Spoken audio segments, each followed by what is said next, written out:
नमस्कार। अभी आपने संख्या योगों के विषय में पढ़ा, उनके लक्षणों के विषय में जाना। जो 7 संख्या योग थे, गोल योग, युग योग, शूल योग, केदार योग, पाश योग, दामिनी योग और वीणा योग। ये जो 7 प्रकार के संख्या योग हैं, उनके लक्षणों के विषय में आपने पूर्व वाले वीडियो में समझा। वर्तमान वाले वीडियो में इन 7 प्रकार के संख्या योगों का क्या शुभाशुभ प्रभाव होता है, उनका क्या शुभाशुभ फल मानव जीवन के ऊपर परिलक्षित होता है, उसी के विषय में आचार्य वराह मिहिर कह रहे हैं। जैसा कि आप जानते हैं कि संख्या योग का ग्रहण सबसे अंत वाली स्थिति में होता है। उससे पूर्व वाली स्थिति में आकृति योग, दल योग और आश्रय योगों का ग्रहण करना चाहिए। इन दल, आश्रय और आकृति योगों से यदि कोई योग शेष रह जाता है तो उसकी गणना संख्या योग के अंतर्गत मानी जाती है। तो आप इस श्लोक को देखें। इस श्लोक के अंतर्गत संख्या योगों का क्या फल होता है, वह आचार्य वराह मिहिर कहते हैं। दुखित दरिद्र घातक कृषिकर दुःशील पशुपति निपुणानाम जन्म क्रमेण सुखिनः परभाग्यैः सर्व एवैते। इसका आप अन्वय देखें।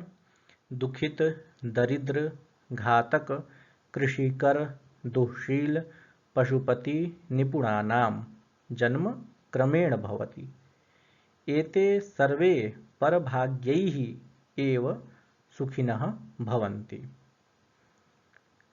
व्याख्या इसकी देखें। दुखित दरिद्र घातक कृषिकर दुःशील पशुपति निपुणानाम। दुखित दरिद्र घातक कृषिकर दुःशील पशुपति निपुणानाम जनानाम जन्म जन्म क्रमेण क्रमशः भवति। एते एते योगाः सर्वे सर्वे परभाग्यैः परेषां भाग्यैः एव एव सुखिनः भवन्ति। तो इस योग में केवल संख्या योगों का फल बताया गया है। संख्या योगों का फल प्रायः अशुभ ही माना जाता है। इसीलिए आचार्य ने निर्देश कर दिया कि परभाग्यैः सर्वैः एते सुखिनः भवन्ति। कदाचित ये सुखी हों तो ऐसा समझ लेना चाहिए कि ये दूसरे के भाग्य से सुखी हो रहे हैं। मतलब यदि मनुष्य है तो यदि पति है तो वह अपनी पत्नी के भाग्य से या बच्चों के भाग्य से सुखी हो सकता है, कदाचित संख्या योग में जन्म लेने वाला। तो क्रमशः उसके फलों का वर्णन कर रहे हैं कि युग योग, गोल योग, शूल योग, इनमें जन्म लेने वाले जातक किस प्रकार से होते हैं। तो उसके विषय में आचार्य वराह मिहिर कह रहे हैं कि जो संख्या योग होते हैं वो अत्यंत दुखदायक होते हैं। तो युग योग में उत्पन्न जो जातक होता है वह दरिद्र होता है। अर्थात एक ही भाव में सभी ग्रह चले जाएं तो युग युग बनता है। तो इसका मतलब है कि ऐसे योग में उत्पन्न जो जातक होगा वह सर्वदा दरिद्र होगा। कदाचित वह सुखी भी हो जाए तो ऐसा समझना चाहिए कि वह किसी दूसरे के भाग्य से सुखी हो रहा है। इसीलिए जातक के जीवन में केवल उसका अपना ही प्रारब्ध कार्य नहीं करता है, अपितु उसके कुटुंबी जनों का प्रारब्ध भी उसके साथ जुड़ा हुआ होता है।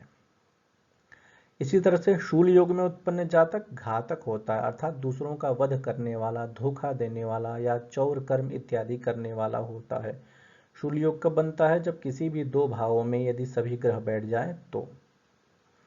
इसी प्रकार से केदार योग में जो जातक उत्पन्न होता है वह कृषक होता है, अर्थात खेती करने वाला होता है, किसान होता है।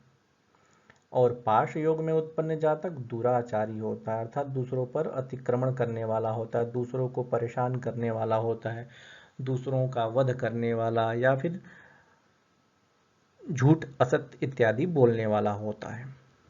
और दाम योग अर्थात दामिनी योग में जातक जो उत्पन्न होता है वह पशु स्वामी होता है, मतलब अनेक प्रकार के पशु उसके पास होते हैं।